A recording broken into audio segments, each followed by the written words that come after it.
We greet you with respect. In the next half hour, you can watch a year-end evaluation interview with Prime Minister Viktor Orbán. The recording will be made on Saturday afternoon here at the Cala store. Thank you for the opportunity, Prime Minister. I wish you a new day. I think it is not an easy and thankless task to talk about this year in the news. Moreover, there are still a few days left of it. I wish you a new day. If you had to highlight one thing that is most important, what would you say? We are getting out of the war. Why are we getting out of it with help? We are at arm's length from peace. The last 3 years have been a depressing 3 years. Living with a war going on in your neighborhood where hundreds, sometimes thousands, die every day. A country is being emptied before your eyes, bombed, losing a significant part of its resources. You think of Ukraine, every day there are at least a few hundred or 1,000 more dead, many thousands more orphans. You live here next door to it, and you see it, and the impact, well, you can't even remove yourself. Because in the meantime, as a result of this, as a result of the war, prices are skyrocketing. The energy market is collapsing. What you used to pay, like we did, say $7 billion a year, now you pay 17. And you feel that everything is slowing down. It's getting difficult, and you have to survive the year. So the task is not to let it sink, not to make it worse than it was. This leaves its mark on the mood of neighboring countries, not to mention the poor Ukrainians. And we lived in this for 3 years. And the fact that this can now be over is like coming out of the water and getting some air after a long time. I think it's such a great feeling, and that's really just an extension of the arm's length. This year, you had 2 peace missions, 2 such tours, and you said at the press conference on Friday afternoon, that is, on Saturday afternoon, that this peace mission was mandatory for Hungary. Why was it mandatory? Why was it mandatory for Hungary? Well, this is a Christian country. We just buried Father Imre not long ago. Imre Kozma. It's about Imre Kozma. We learned from him that Christianity is not a theory, but a practice. So, if you are a Christian country, you have to help those in trouble. On the other hand, we also received tools, since Hungary took over the presidency of the European Union during this 6-month period. So we had more tools than usual, more than the traditional influence and power stemming from Hungarian size. We have to use them at this time. It is a duty. It is no coincidence that I met the Holy Father in the Vatican. How do you evaluate it? How successful were these 2 peace missions? Well, the whole situation makes me want to cry. It is difficult to talk about results here. It is certain that when we took over the Hungarian presidency at the beginning of July, talking about peace was unacceptable.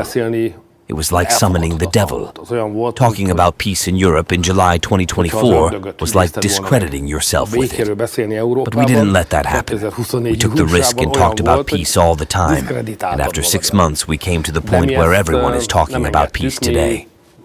So what was previously a forbidden topic and a forbidden political agenda can finally be discussed meaningfully today. That's all we've achieved. But the war isn't over yet. The American president will come on January 20th, and then a new world will begin. In the meantime, it is worth keeping realistic goals in mind. I have proposed a Christmas ceasefire. It is not unprecedented in the history of European wars, such as in the First World War, that there is a ceasefire for a few days at Christmas and mass prisoner exchanges. I think I managed to convince the Russian president to seriously consider this. The Ukrainians are reluctant for some reason, but Christmas isn't here yet. Let's not give up, especially because of Orthodox Christmas.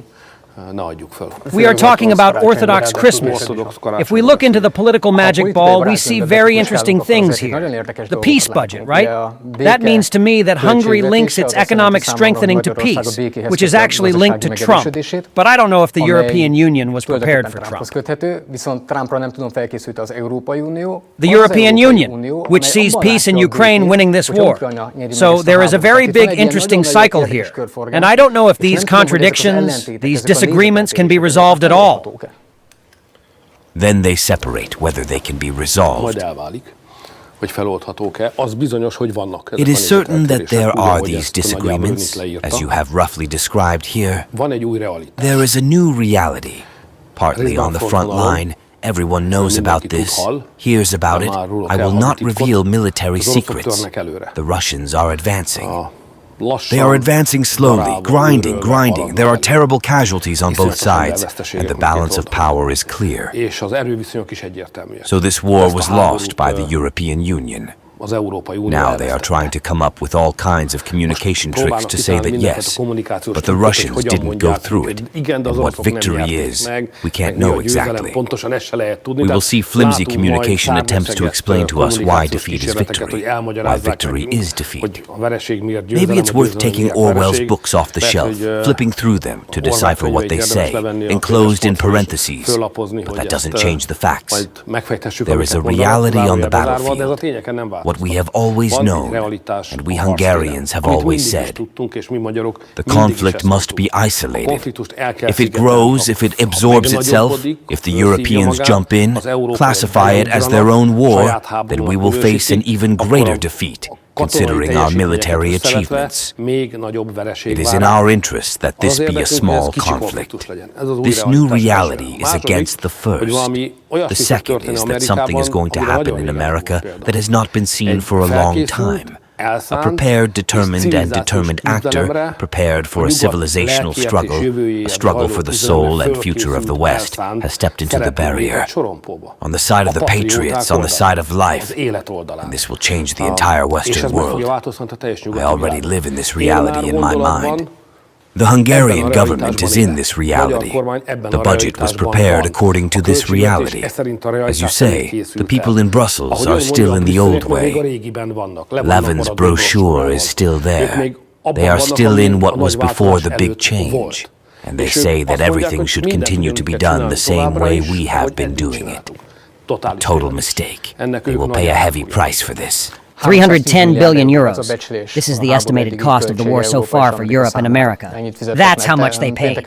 On Friday, on Kossuth Radio, he gave some examples of what it could have been spent on. For example, on catching up with the Western Balkans, on settling the Sahel region, which is very important from the perspective of migration. But if I turn the picture around, if it hadn't been for this 310 billion euros, what do you think would have happened to Ukraine? We will never know. What we do know for sure is that in April 2022, 2 months after the war, the parties held secret negotiations in Istanbul. The results of the negotiations were put on paper, and they were a few hours away from an agreement. And this agreement was made impossible by the intervention of the West, who practically made it impossible for the Ukrainians to sign the agreement. This is a fact. The signing didn't happen. There should have been two. One was there in the other. So this is a well-known fact in the Western European political world. The documents related to this are also known. So we can also know the details of the entire story, which says that there was a possibility of a ceasefire in April 2022 and a lasting peace. The only thing that follows from this is that the task was not insurmountable. They just screwed up. But why? So why doesn't the West want peace? Why didn't they want there to be no war? Well, this is the moment when I'm no longer the right person to interview you, because I did. If we look at Trump's arrival and the European Union, so to summarize everything we've talked about so far, it seems that you might have a role, if you want to have such a role at all, to mediate between the European Union and Trump. Many people say that a protectionist economic policy is coming from America's perspective, which means that America is the first, of course, compared to the European Union, and also compared to, say, China. Can he help? Can he help to create a relatively friendly relationship between Trump and the European Union? I tend to be a bit of a slob, So this is a world of politics where it's hard to see into your own eyes, and when analysts make suggestions, I always think of the advisors who stand on the edge of the ring and give advice to a boxer who is just getting back into the ring, what and how to do. And the poor boxer knows exactly what he was like in the previous 3/4 of a minute, when he was punched in the stomach or hit in the ribs, and the person who gives this great advice didn't dare to enter the ring, and in fact probably never even been there in his life, and yet he shares his advice. So let's be careful with political analysts. The world of politics is most often quite different from what analysts imagine. For example, there is no need for mediation between the United States and the European Union. These Americans, these big, powerful, confident cowboys, known from those Wild West movies, they don't usually ask anyone to mediate in any matter. They go there and tell you what they want. And if you go there and tell them what you want, they tell you what to do. So there is no need for any intermediary.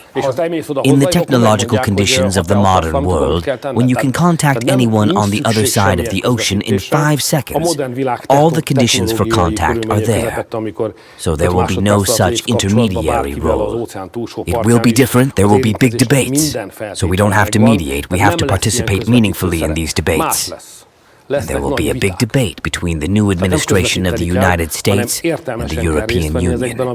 So yesterday, or the day before yesterday, I saw that the President sent a message to Europe, and he said that if you are not willing to improve the trade balance between the Union and America, which is currently unbalanced, which is otherwise in your favor of Europeans, if you show yourself to be against it, then tariffs will come.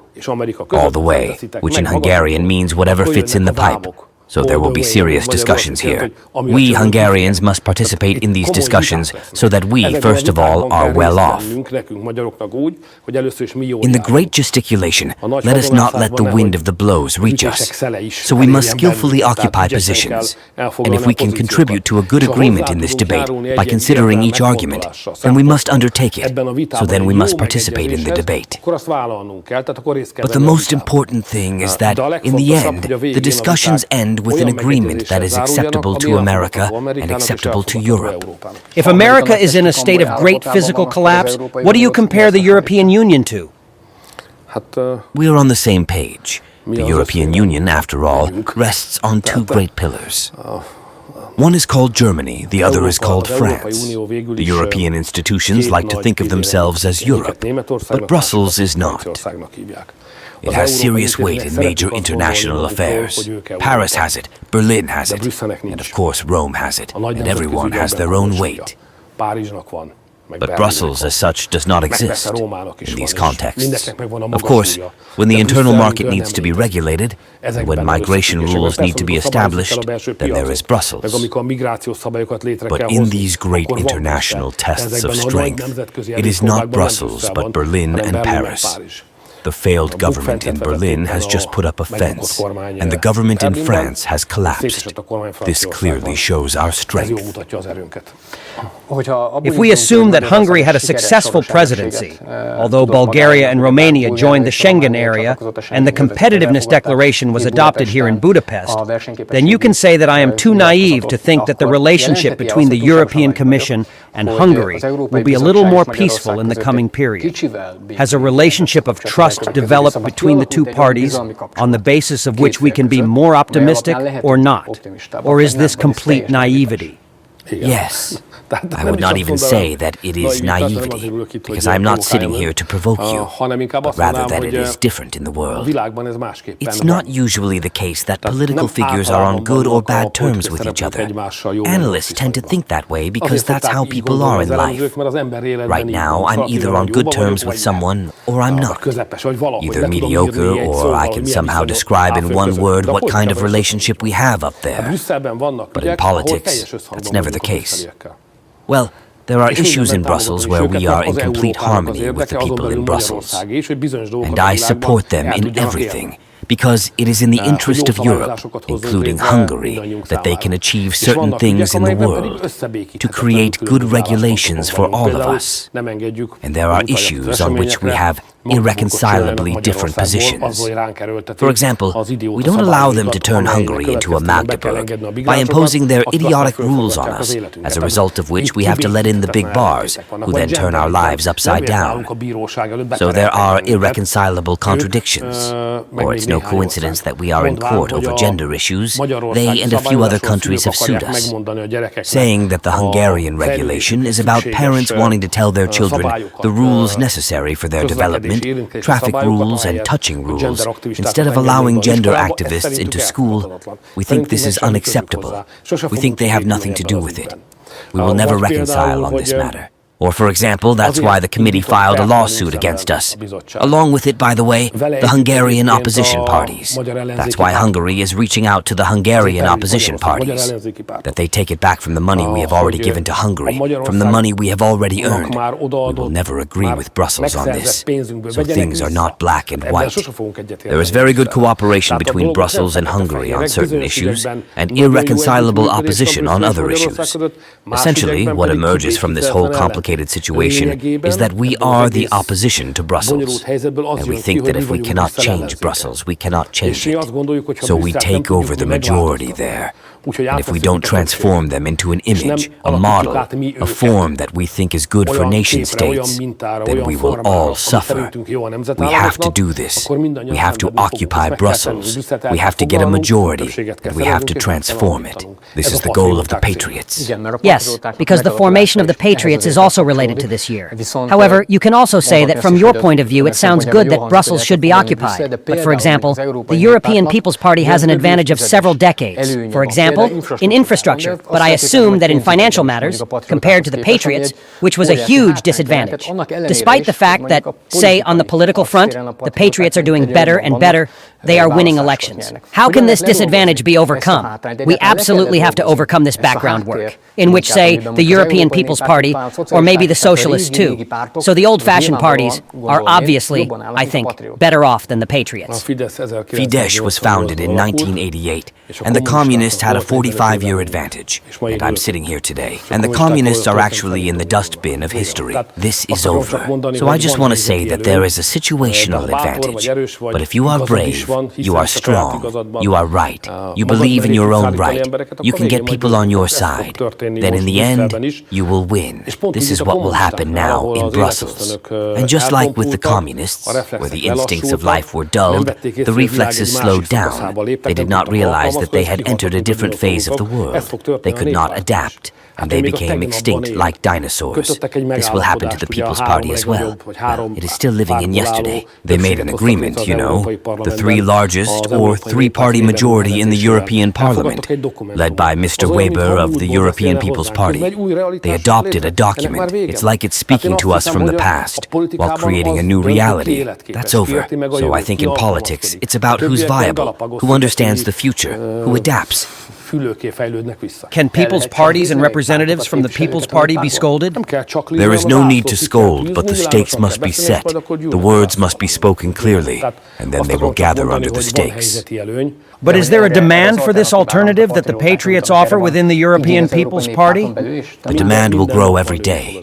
We are successful and they are stuck in the past. The European Council, which consists of the European prime ministers and prime ministers, met with them in Brussels, and our press conference said that it was a very intellectually interesting debate and conversation. How do the elected leaders of Europe now see the future of Europe? I think this is an important difference compared to, say, the European Commission. What are the breaking points now between the prime ministers and heads of government of the European Union? War and the search for peace are the deepest breaking points because they see it as their war. Isn't that everyone except Hungary? Yes, even now the Slovaks. There are those who don't say anything. This is also a survival tactic. We are too close to the war to not say anything. But the difference is really whether you feel it or not. If you feel it, and the radicals are still talking, the radical warmongers, then mobilize all your energy.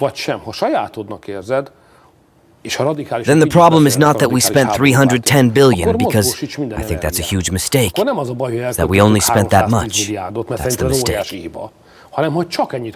Because if we had spent 400 or 500, they say, if we had given more money, more weapons, according to some, if we had sent troops, then we would have won the war. To which my answer is not that we would not have won it, but that this is not our war. And this shows the fault line that separates us. This is what divides the European Union the most today. Hungary, which is the whole issue. The whole budget is fundamentally aligned with European politics. So I don't think it's possible to separate the Hungarian budget from the processes taking place in Europe. We see that the parliament has adopted a very ambitious budget. Among other things, it includes a workers' loan, no Sandor program, and housing subsidies. But now, at this moment, how is the Hungarian economy? How do you see it? Where do we start with this? The Hungarian economy has survived these difficult 3 years, which were caused by the war, and has not lost the chance of a successful restart. So we didn't gamble away our future in the last 3 years, and we were able to maintain the chance of a successful future. That's the most important thing. Well, it was still true in the last 3 years that everyone who wanted to work could work. And wages increased every year except 1 out of 3. And we got a reduction in overhead costs. And we were able to keep up. It's just that people don't count it that way. So everyone who goes home, turns on the electricity, has already received a government subsidy, because in Europe they pay the least. As a Hungarian, they pay the least for electronic energy. If they turn on the gas, then at that moment they have already become part of a government protection program, because in Europe they pay the least, the lowest price for gas supply, as a Hungarian. And I could go on and on. So I think we were able to keep all of that because we didn't have to come back from the 13th month pension. It's true that the spending deficit was higher than we wanted, but we were able to protect the 13th, for example. Monthly pension. We didn't have to give up anything in terms of family protection either. The question was, if we could endure it and peace came, what state would we be in? In a state that needed healing, that needed strengthening, when anyone who looked at us would advise us to quickly force some vitamins or broth into ourselves because we looked like someone whose soul needed to be thanked. Or we can go to the starting line and say that peace is beginning. We are prepared, a flying start. And today the Hungarian economy is in the latter state. It can take off.